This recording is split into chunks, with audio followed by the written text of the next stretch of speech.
கல்லூரி பேருந்து மோதியதில் கல்லூரிக்கு செல்ல மகளை பேருந்தில் ஏற்றிவிட வந்த தந்தை உடல் நசுங்கி சம்பவத்திலேயே பலியானார்.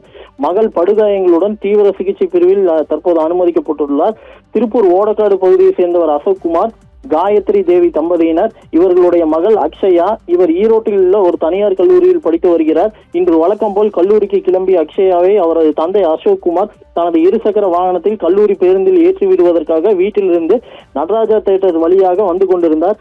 அப்போது திருப்பூர் ஆண்டிபாளையம் பகுதியிலிருந்து மாணவ மாணவிகளை ஏற்றிக்கொண்டு கல்லூரிக்கு சென்று கொண்டிருந்த கற்பகம் கல்லூரி என்ற தனியார் கல்லூரி பேருந்தானது அதிவேகமாக வந்ததில் தெற்கு ரோட்டரி அருகே அசோக்குமார் வந்த இருசக்கர வாகனத்தின் மீது அதிவேகமாக மோதியதில் இதில் 20 அடி தூரம் வரை பைக்கானது இழுத்து சென்றதில் உடல் நசுங்கிய அசோக்குமார் சம்பவ இடத்திலேயே உயிரிழந்தார். படுகாயமடைந்த மகள் அக்ஷயா அப்பகுதியினர் மீட்டு ஆம்புலன்ஸ் மூலம் திருப்பூர் அரசு மருத்துவக் கல்லூரி மருத்துவமனைக்காக சிகிச்சைக்காக அனுப்பி வைத்தனர். தற்போது தீவிர சிகிச்சை பிரிவில் சிகிச்சை பெற்று வருகிறார். இத்தொடர்பாக திருப்பூர் மத்திய போலீசார் வழக்கு பதிவு செய்து விசாரணை நடத்தி வருகின்றனர்.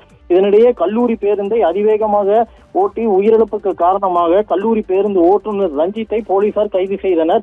தற்காலிக ஓட்டுநரான ரஞ்சித் கற்பகம் கல்லூரி பேருந்தை ஓட்டி வந்ததும் நாள்தோறும் இதேபோல் அதிவேகமாக பேருந்தை ஓட்டி வருவதாகவும் கல்லூரி மாணவ மாணவிகள் இது குறித்து கற்பகம் கல்லூரி நிர்வாகத்திடம் புகார் தெரிவித்தும் கற்பகம் கல்லூரி நிர்வாகமானது ஓட்டுநர் மீது நடவடிக்கை எடுக்காததே இந்த விபத்துக்கான காரணம் என பேருந்தில் இருந்த கல்லூரி மாணவ மாணவிகள் தங்கள் ஆதங்கத்தை வெளிப்படுத்தினர். கல்லூரிக்கு செல்ல மகளை பேருந்தில் ஏற்றிவிட வந்த தந்தை உடல் நசுங்கி சம்பவத்திலேயே பலியான நிலையில் மகள் படுகாயங்களுடன் தீவிர சிகிச்சை பிரிவில் அனுமதிக்கப்பட்ட சம்பவம் அப்பகுதியில் பெரும் அதிர்ச்சியும் சோகத்தையும் ஏற்படுத்தியுள்ளது.